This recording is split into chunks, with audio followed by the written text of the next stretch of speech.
Fala, fera, como vai? Estamos aqui no nosso quinto encontro para tratarmos de hidrografia ainda, né? Falando um pouquinho mais sobre os oceanos, destacando nesse momento agora um pouquinho sobre o relevo submarino. Você sabia que no fundo do mar existem formas de relevo, não é? Estruturadas numa dimensão muito maior do que sobre os continentes? Bom, essas formas de relevo aí estão diretamente conectadas à dinâmica da crosta. E elas foram descobertas com o desenvolvimento do estudo da teoria da tectônica de placas, que nós vimos lá em geomorfologia, você lembra?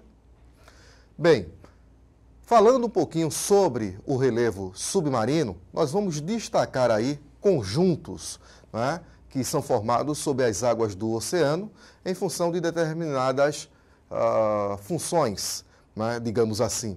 Essas funções são as funções diretamente ligadas à atuação das forças internas, mas também algumas delas estão ligadas à ação de agentes externos, inclusive na superfície dos continentes, e que contribuem para a formação de algumas áreas submarinas. Vamos destacar aí uma ilustração com uma visão geral sobre o fundo do mar. Vejamos. Bom, nessa ilustração aqui colocada na parte superior, nós temos uma divisão, né, do relevo submarino em duas grandes porções. Uma delas compreende o que se denomina margem continental. A margem continental, como você deve perceber, é a área adjacente ao continente. É o primeiro nível do relevo submarino e que compreende em si uma porção do próprio continente submerso, não é? Essa margem continental, ela pode ser subdividida em plataforma continental, que é a parte mais rasa do relevo submarino, indo até aí em torno de 200 metros de profundidade no máximo, apresentando também uma largura variável a partir da linha de praia. E em seguida temos o talude. O talude, ele representa uma área de declividade abrupta, né, uma espécie de mergulho para o assoalho marinho. Esse talude pode chegar a profundidades aí em torno de 3.000, né, a 5.000 metros de profundidade. Quando encontramos o chamado assoalho marinho, então nesse assoalho ou planície abissal nós vamos encontrar, além dessas formas planas, também algumas rugosidades. Essas rugosidades podem, né, ser representadas por áreas de afundamento do assoalho marinho, as chamadas fossas ou trincheiras oceânicas, que se formam geralmente nas áreas onde convergem duas placas litosféricas, né, sendo que uma delas vai subsidir. E temos também a formação dos rifts. Os rifts são áreas da crosta onde se verifica a separação ou divergência ao longo do assoalho marinho entre placas litosféricas. Essa divergência ela pode, com o tempo, né, dar origem aos grandes sistemas de dorsais oceânicas, como você percebe, que são aquelas grandes cadeias montanhosas submarinas. Como nós discutimos no outro encontro, a existência da dorsal meso-oceânica do Atlântico, situada entre a África e a América do Sul e entre a Eurásia e a América do Norte na sua continuidade. Prosseguindo, nós temos aqui uma área de maior importância, né, no relevo submarino, especialmente aí nas bordas do Oceano Pacífico, que é o círculo, cinturão ou anel de fogo, que aí, lembrando um pouquinho do que nós vimos em geomorfologia, é a área com maior concentração de vulcões ativos do globo, inclusive tendo como consequência a formação de muitos dos arquipélagos, como o Japão, as Filipinas, a Indonésia, a Nova Zelândia. O relevo submarino, ele também é alvo, né, de determinadas políticas, inclusive de âmbito internacional. Nós temos aqui um mapa que traz a Zona Econômica Exclusiva do Brasil. Bem, qual seria o conceito de Zona Econômica Exclusiva? A Zona Econômica Exclusiva é um espaço definido por lei, né, como um espaço de exploração econômica garantida ao país banhado pelo oceano nessa região, por uma faixa de até 200 milhas náuticas. Para você ter ideia, uma milha náutica equivale a 1.852 metros. Dentro desse espaço é vedado a exploração econômica ou até mesmo para pesquisa científica de qualquer um outro país, a não ser que haja concessão do país proprietário. A Zona Econômica Exclusiva é um espaço destinado à pesca, não é? Aos recursos, de maneira geral, do mar, mas também à exploração mineral do assoalho marinho, por exemplo, a exploração de sal, a exploração de petróleo. O Brasil, há alguns anos, reivindicou junto à ONU uma extensão da sua Zona Econômica Exclusiva, que compreenderia aí, teoricamente, ao que nós chamamos fisicamente antes de plataforma continental. Só que, em alguns casos, como eu falei, a plataforma continental, né, que apresenta largura variável, ela pode acabar um pouquinho antes das 200 milhas náuticas ou pode até se estender um pouco mais. Então, o que é que acontece? A ideia do Brasil, ao solicitar junto à ONU uma expansão da sua zona econômica exclusiva, foi justamente a de agregar aí um espaço de extensão de jazidas de petróleo que você conhece como pré-sal, né? Situada ali principalmente ao largo da região sudeste e da região sul do país. Bem, a ideia ou proposta do Brasil foi justamente estender as 200 milhas náuticas em mais 150 milhas, que é o espaço, né, que por lei é permitido, né, estender essa faixa, portanto, de exploração.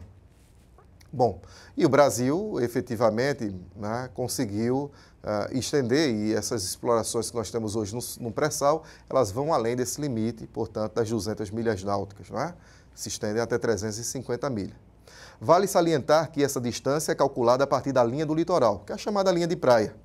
No caso de um país que tenha ilhas, né, que sejam oceânicas, né, e esse é o caso brasileiro, como é o caso do arquipélago de Fernando de Noronha, as 350 milhas náuticas, ou 200 milhas náuticas, depende, elas são contadas a partir do arquipélago, isso na região do seu entorno, como você vê no mapa. Dê uma olhadinha novamente. Você nota que aqui em torno, mais ou menos, da localização de Fernando de Noronha, há uma curvatura, né? Justamente porque há a garantia entre o arquipélago de Fernando de Noronha e o território continental do Brasil de que essas águas automaticamente já nos pertencem. Então, em torno da ilha, num raio aí, nós temos as 200 milhas náuticas, ou 350, né, com a Zona Econômica Exclusiva estendida, contada nesse setor a partir do arquipélago de Fernando de Noronha. Bom, essa área de extensão da Zona Econômica Exclusiva Brasileira, ou da Plataforma Continental Teórica, ela foi batizada aí, principalmente pela Marinha, de Amazônia Azul, como você vê na próxima ilustração. Qual o contexto de Amazônia Azul? Primeiro, a semelhança no que diz respeito à extensão da área, mas também em relação às riquezas que são encontradas no oceano, nesse setor, né?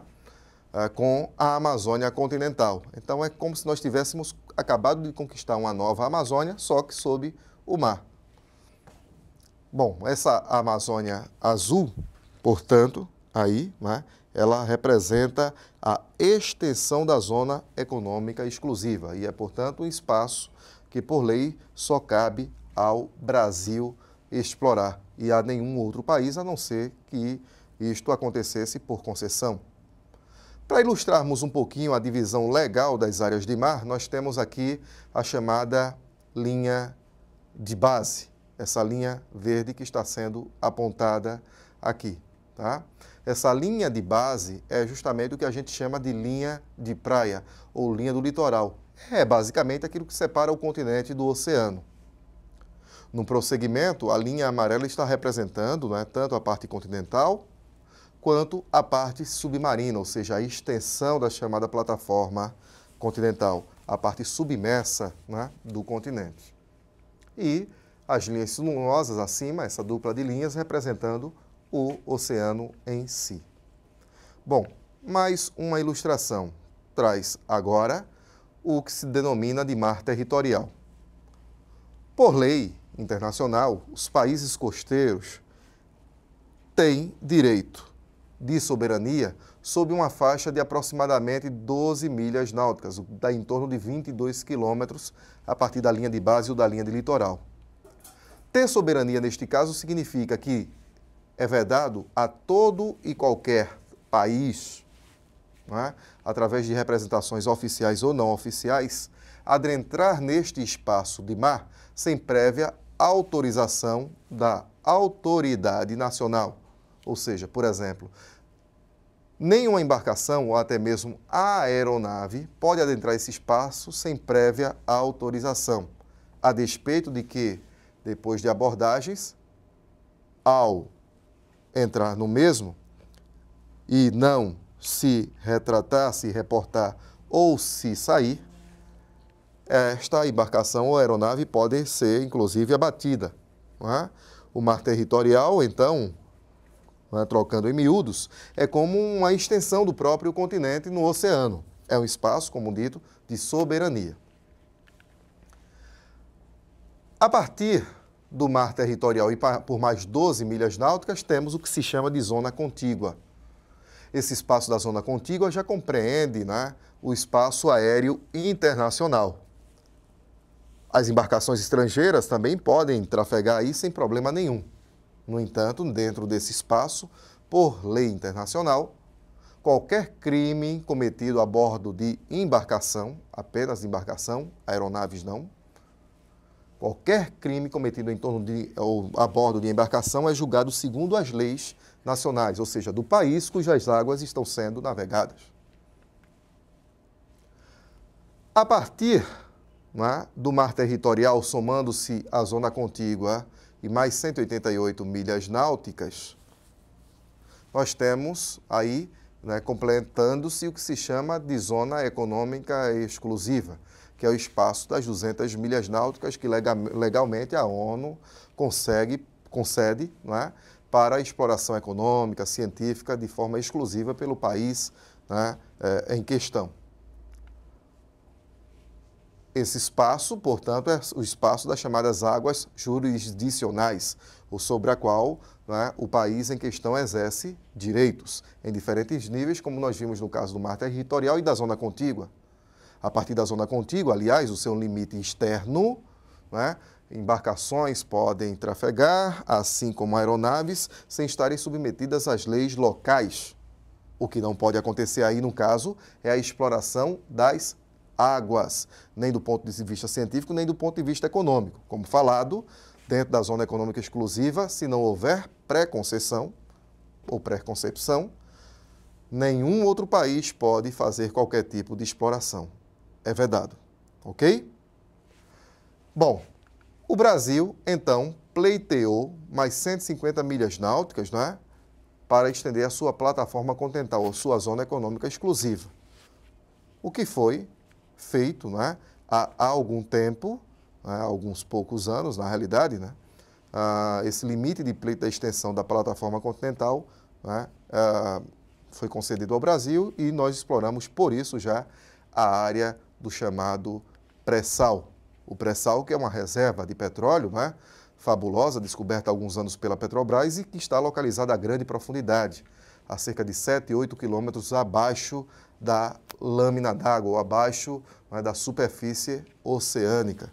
E o Brasil tem interesse justamente em função da exploração de grandes reservas de petróleo e gás situadas nessa área de águas tão profundas. Vale salientar que o pré-sal ele se distribui entre áreas do Espírito Santo, Rio de Janeiro, São Paulo e Santa Catarina. Portanto, são 5 estados que estão aí ao largo dessa região do pré-sal. Aqui nós encerramos, portanto, este nosso encontro e eu aguardo você para conversarmos mais um pouco sobre hidrografia na próxima. Até lá!